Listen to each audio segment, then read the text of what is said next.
This week, we will be celebrating Halloween and delve into some very spooky films from the master of suspense himself. We will be looking at Alfred Hitchcock films right after this.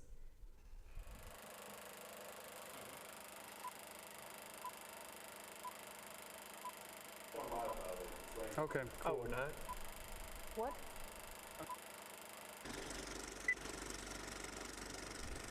Welcome to The Verdict. I'm Taylor Moore. I'm Noah Eastland. And I'm Geraldine Johnson.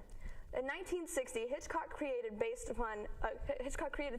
upon the legend of Ed Gein, starring Janet Leigh and Anthony Perkins, which starts by following the runaway Marion Crane, played by Leigh, as she just embezzled money from her now former employer, and she comes across Bates Motel while on the run that is managed by a son and his mother, Norma and Norman Bates. This film was one of the most controversial films released at the time, and with its shocking bursts of violence and provocative sexual explicitness, Psycho tested the strict censorship boundaries of the day as well as the audience's tenacity, and it gave Hitchcock the biggest hit of his career. Let's see if this movie was worth the hysteria as we watch the trailer.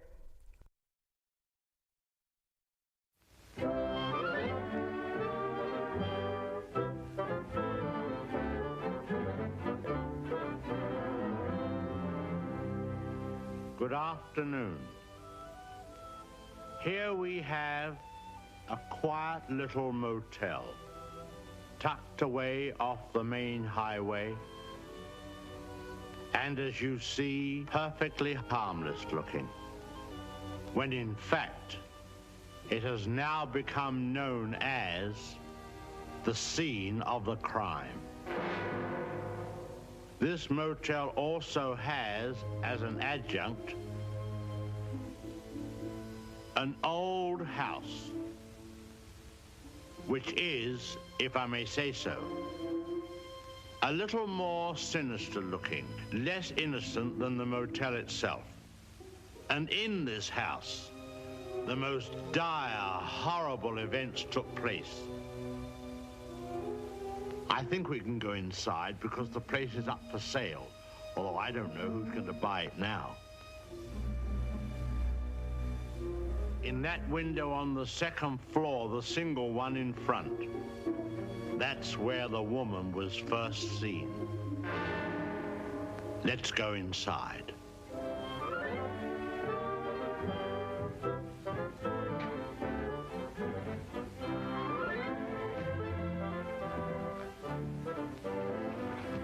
You see, even in daylight, this place still looks a bit sinister. Now, it was at the top of these stairs that the second murder took place. She came out of the door there and met the victim at the top. Of course, in a flash, there was the knife, and in no time, the victim tumbled and fell with a horrible crash. I think the back broke immediately and hit the floor. It's difficult to describe the way that the twisting of the well, I won't dwell on it. With the unhealthy codependency upon each other, the Bates family lures in trouble whichever way it seems. The irrationality presented by Bates and his own psychosis is one of the more troubling aspects of this film. It has earned many sequel films, including one including Vince Vaughn, and it even earned a huge TV special, Bates Motel. This movie paved the way for the lack of censorship we see in many modern films today. It was one of the best films of the time, and it's personally my favorite film by the master of suspense. So did you guys think this movie was as cutthroat as I did? I'll let you go first, Taylor. Cutthroat. I think it was good. It's not my favorite Hitchcock movie, but we'll get to that. But I do think, for what it is definitely, obviously, one of the most influential, recognizable, iconic films of all time. Not even just horror films or Alfred Hitchcock films. It's like everybody knows that shower scene. Everybody. And if you don't know that scene, everybody knows the little turnaround and you see the skeleton Norma Bates. And you're just like, how many wigs does he have? You know? Right. Yes. It's phenomenal. The fact, because Norma obviously is, spoilers, is not a real person in this, well, she was, but she died 10 years ago from the time that it took place in the movie. But she's still a character in the movie. Oh, it's magical. She is inside of his mind. it's like a parasite. I love this movie. Understandable. Yeah, I loved it also. I'm a real sucker for Hitchcock myself, and I just think this movie was innovative on so many levels. Like, my favorite fact from this movie is how Hitchcock totally Willy Wonka'd us. And in the shower scene, when we're going to town, and we see the blood going down the drain. It's chocolate. Yeah, chocolate syrup. I love that so much, because who would think to do that with chocolate syrup? Well, when you have a black and white movie, you can do that, but yeah, but who would think chocolate syrup?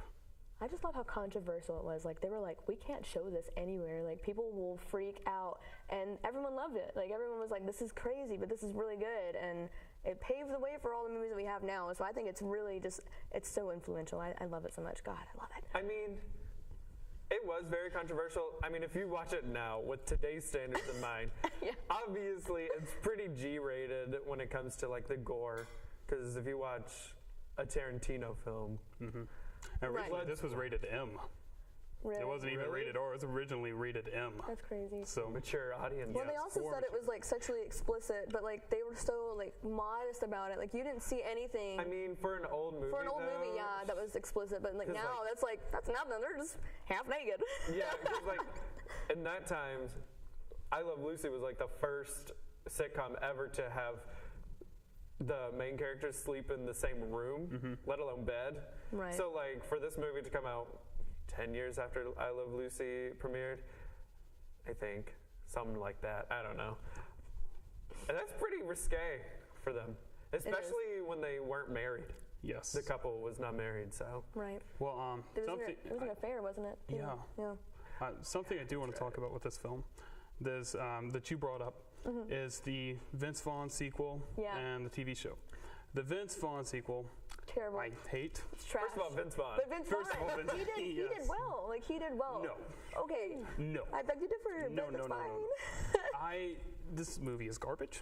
This movie does not deserve to be anywhere in existence, on a DVD, on a VHS, Vince on Vaughn an needs to be 8-track, whatever. It does not. Yes.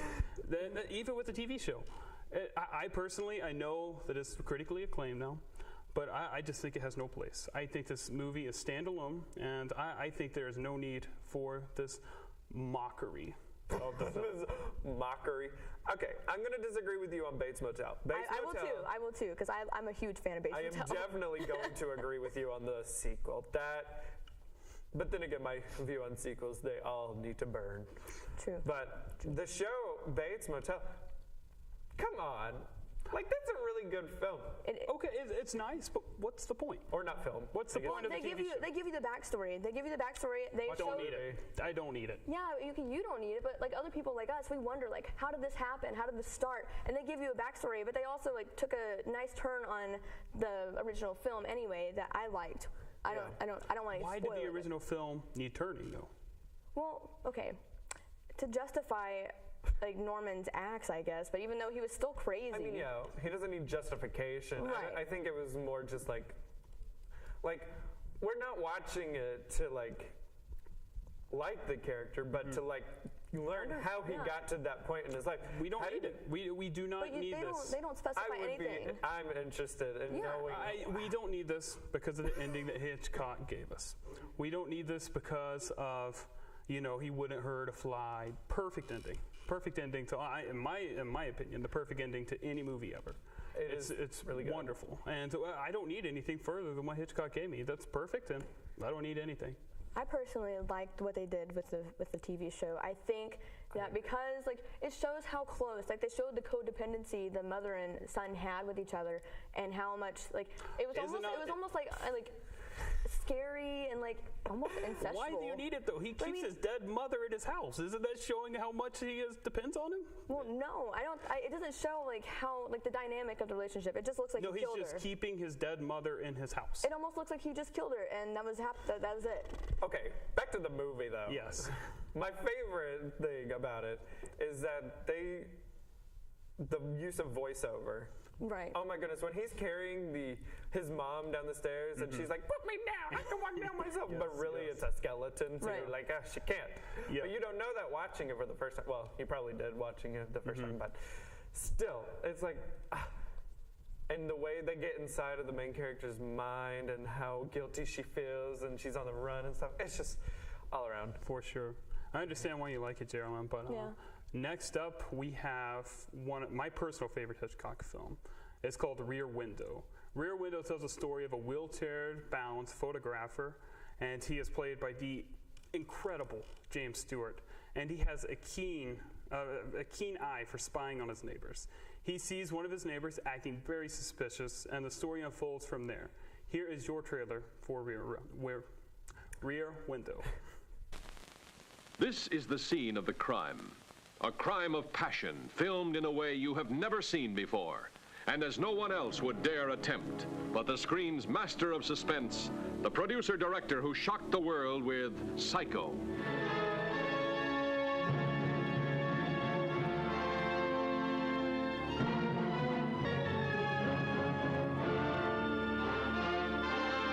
This is the apartment of a man named Jeffries, a news photographer whose beat used to be the world.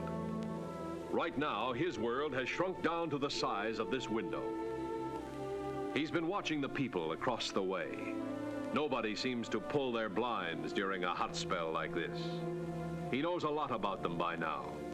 Too much, perhaps. For instance, down there on the second floor, the woman pacing about. He calls her Miss Lonely Hearts, so lonely that even death seems like a friend. These are the newlyweds, on a honeymoon no one will ever forget. He calls her Miss Hearing Aid, an artist of a very odd and strange art. The songwriter who plays the same melody over and over again. A genius or insane? This is the traveling salesman and his invalid wife. Out of their arguments and nagging comes a weird kind of love. Miss Torso, the body beautiful. That is, viewed from a safe distance. Those are just a few of my neighbors. First I watched them just to kill time, but then I couldn't take my eyes off them, just as you won't be able to. And you won't be able to take your eyes off the glowing beauty of Grace Kelly, who shares the heart and curiosity of James Stewart in this story of a romance shadowed by the terror of a horrifying secret.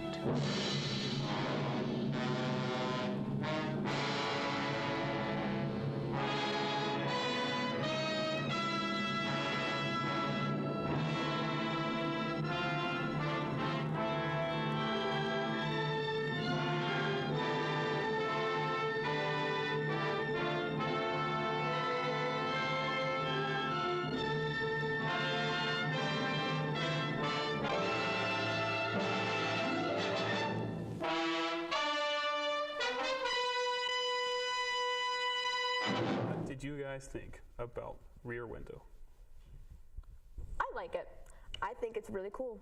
And I think everyone, I'm one of those neighbors that I'm like, what's going on? I'm a nosy neighbor. So, I live in a quiet old neighborhood. I would be doing the exact same thing, looking around like, what's going on in the town today? Because I live with a bunch of old people in this neighborhood. So it's just me, a young person, with a bunch of old people. Old people aren't very interesting sometimes. So I'm like, hey, let's see what they're doing. And so I don't blame him for being really nosy. And I think it's, if I saw some suspicious stuff, I'd be like, whoa, and I would be looking all the time. See, I have noisy neighbors, so I don't like my neighbors, therefore I'm not looking in their windows. I'm just beating my broom on my ceiling so that they'll stop being so loud. You know, I love this film, and I love James Stewart so much. I love me some James Stewart. I'm gonna let you I love him so much. But he's a stalker.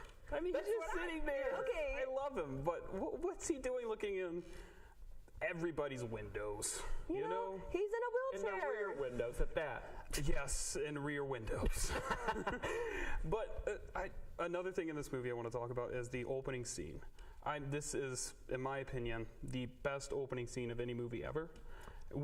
It establishes so much characterization, just panning from window to window to window to window to window. And we think know it's about windows? Yes, windows, rear windows. But we know who the characters are before any words are said. We know the athletic girl. We know the guy making music. We know everybody. And I think it's just something to be said for that. Sounded like you were trying to list off the Spice Girls for a second. The athletic one. Yes. The one I don't want to be music. alone. But yeah. I love this movie. I do. I love James Stewart so much, and I just think it's Hitchcock's best film. Okay. Best film? Best film. Best film. I don't think you can make a bad movie. I've not seen a bad movie by Hitchcock. I'm not. I mean, that's true. I will give him that. I won't say it's his a good best. movie. I won't say it's his best. Obviously. First of all, when you think of Alfred Hitchcock, you don't think Rear Window. You think of Psycho. That's You your think of fault. Psycho. And you think of The Birds. Yeah, hand I'm in hand. sorry y'all don't have taste. So. And you think of Vertigo. The fact that you didn't choose Vertigo for Right. this? Yeah, James Stewart is wonderful in Vertigo. I mean, Hitchcock's wonderful in Vertigo. That's my second favorite movie. But it's something that's just special to me about Rear Window. I do like just how he love. ended up with 2 broken legs. Yes. It's wonderful. But I hate the fact that he's a stalker. But it did help to solve the murder. Well, yeah. You know, nobody believed him in the slightest because they were like, he's a creep. I do want to complain about the special effects at the end, too. Okay. I understand the times and everything, but Yeah, just because him this is the oldest. flailing through the sky right at the end. I mean, makes me I sick of thought it was myself, great, but you know. I love it. for 1954, I think it was. Yeah, 54. This is the oldest that we're looking at today. I think that's pretty good considering 10 years later when Psycho came out and when the guy got stabbed on the staircase and he starts falling back, Yes. it looks the same. It's just Yeah, like, true. But you can tell he's walking down the stairs. something about the height and free that it just has James Stewart going ta, ta, ta, ta, ta, ta, ta. And it's not pretty. It's not pretty. It was pretty at the time though. Yeah, at the time it was yeah. pretty, but not to me watching it in the 2000s. So Yeah. Well, I mean, anyone watching it now would be like, obviously, this is dumb. yeah, I know, But, yeah. I know. But I think that's the problem with Rear Window. Jeez. First of all, the title. I can't even say it hardly. Nobody can say it. Yeah. But also James Stewart could. James James Stewart. But also, if you think of Psycho and you think of The Birds, these are like movies that people still watch today. People watch Rear Window? Yeah, but like, They watched like the newer versions, like the one with Johnny Depp. but it just doesn't stand the test of time like the others do. Like Psycho, okay, hear me out. Okay. The Psycho, you can watch it now and be like, wow, those are some skills that we still use. Those crossfades are a little long, but the whole characterization of her, I forget her Marion Crane. Yeah, that's like, there's something about Rear Window that just, it doesn't feel fresh, even though with its bad effects. It's just we know over half the characters without any of the characters saying one word. And that just amazes me. I haven't seen a movie that really duplicates this, to be honest. But it's just incredible how Hitchcock just establishes everybody in this community, in this neighborhood. A Quiet Place. True. There's hardly any dialogue in that movie. But we're also focusing on them more. We're not focusing on Music Man. We're not focusing on Athletic Woman. And we're not focusing on the Depressed Woman, the Lonely Woman. And for him just to establish these people that we care about, just through not even a word, is just incredible. I do agree that like it does add to the suspense, master of suspense. I think this one is probably the best. This movie is probably the best example when it comes to suspense, because I mean, when you watch Psycho, you can pretty much see from the beginning Norman Bates is the killer. Yeah. In The Birds, there's not really a mystery there. So, like, in this one, it's like a mystery. Although it is still pretty clear who the killer is there, because it's suspected from the beginning. Yeah. But it's just that, like, irony that, you know, it's like a dramatic irony. Like, Yeah, oh, we it's know like- what's happening, but he doesn't really know, and then the rest Yeah, of them. I think this is probably the most suspenseful out of all of the three. So I will give it that. And that's my favorite thing about Hitchcock in general, is that the three movies we're talking about are three different genres of horror. Because like you have the mystery, kind of uneasy. They're all thrillers, obviously. Right. And then you have The Birds, which is more of like a disaster monster movie.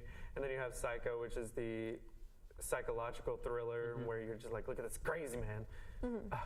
But yeah, I'll give Rear Window that it's a good mystery. Yeah, and it's just, I think it's beyond that. I think it is a good mystery, but I just think that just the establishment is done so well by Hitchcock, and it's something that I don't think is duplicated in any of his other movies. And I think the closest to it is Rope. But I think that just the establishment of what he does is it's unspeakable. Unspeakable. Unbreakable. Unbreakable. Why are you bringing M. Night into this? I love the man. That's the twist of this episode. The M. Night Shyamalan twist. We can't talk today. It's just all that. Literally. Well, as one of the more recent Hitchcock movies, The Birds is one of the most influential horror films of all time. This film has a pecking order for instilling fear of birds into its audience. Inspired by true events and the novella of the same name, this movie flew into the screens of many thriller fans. Tippi Hedren and Rod Taylor take the lead roles, and their performances soar. The effects may not have aged well, but for the time, Birds on Strings were very effective. No matter how it flies in today's standards, it is still one of Hitchcock's most recognizable features.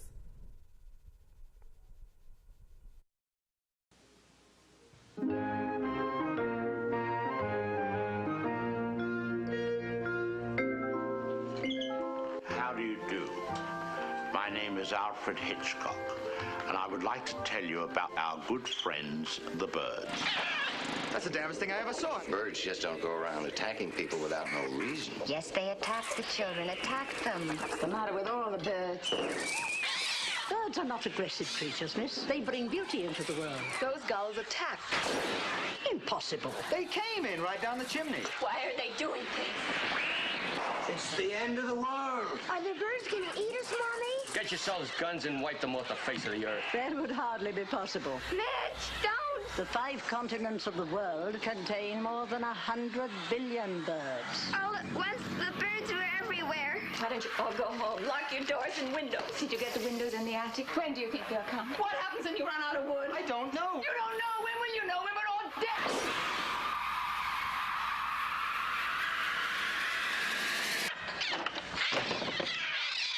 They're coming! They're coming!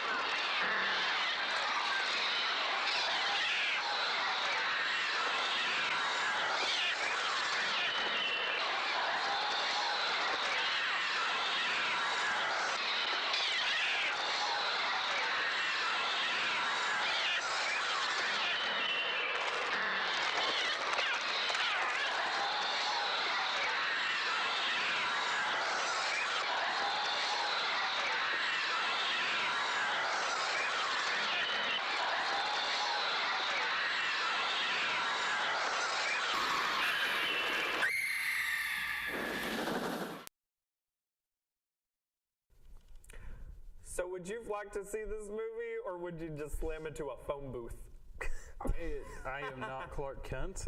I'm not going in any phone booths. I would definitely go to see this movie. This movie's great. This movie is horribly fantastic. And I just love that Hitchcock did this. I love that he took something that we see every day, the birds, and he just made everyone scared of it. I'm waiting for squirrels. I'm waiting for, everything. I just love it so much. I like it too. I think it's perfect in the way that they take like an animal and just make it like super, they make it like it's horrible, like it's scary. Like you would be terrified of those birds. You'd be like, no way, I'm not going out. So I mean, I think it's really interesting. It's so unique. I've never seen anything like it. Until Zombievers. Because you got you scared of beavers, right? That doesn't count. Let's not compare the two. Okay, here's why I love the movie so much. First of all, it opens with a scene, and there's just seagulls flying all over San Francisco, and you know exactly. You're like, is it already starting? Are we already about to get attacked by birds immediately? And then the first scene, which, let me talk about the characters. I hate the characters, high key, because first it opens in a bird shop. That is I love that. So meta. I honestly love that.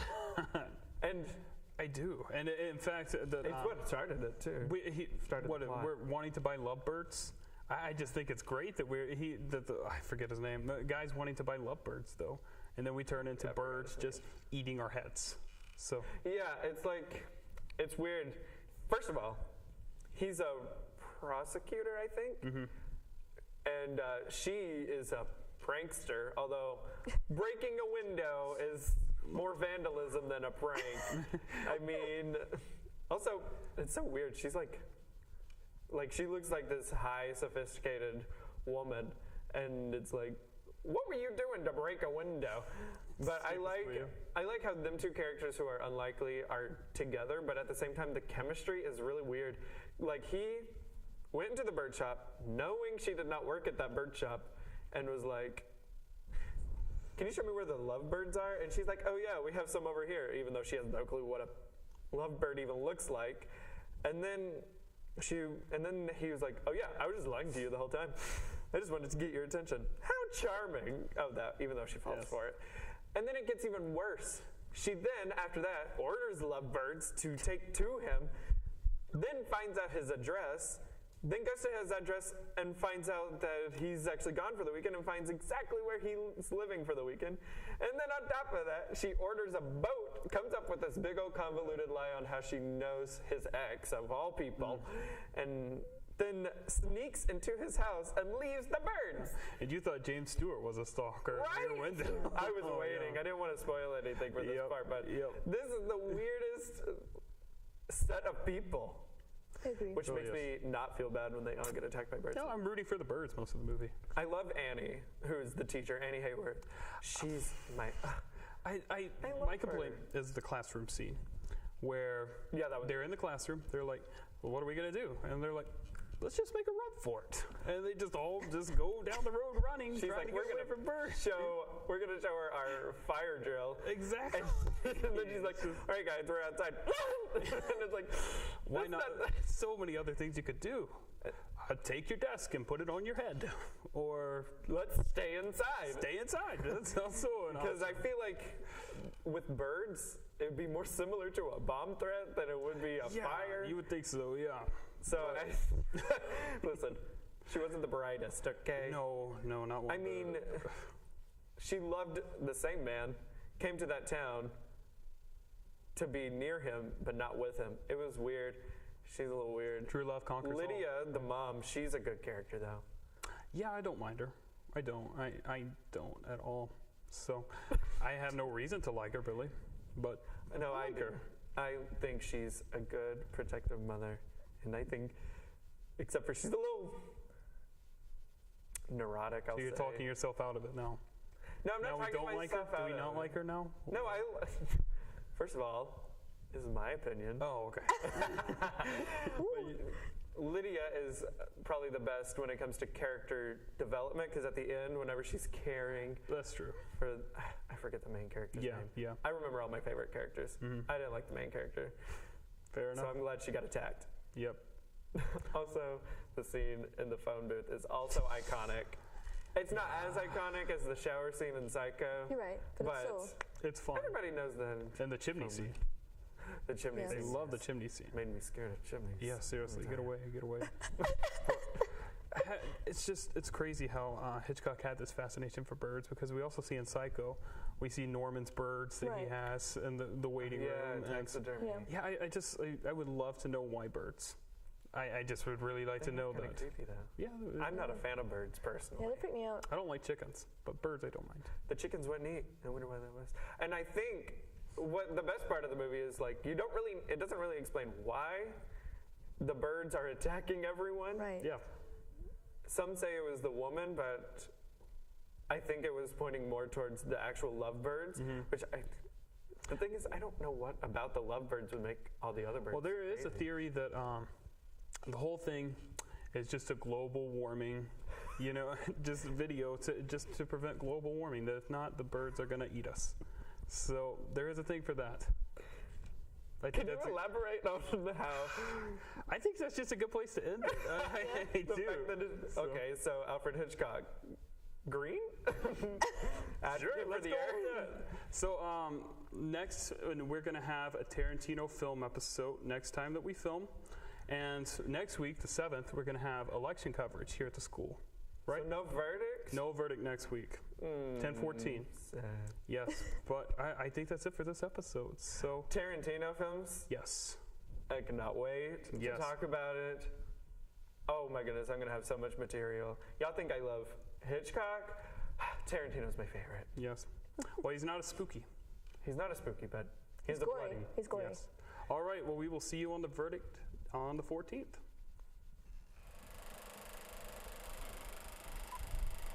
Are we good?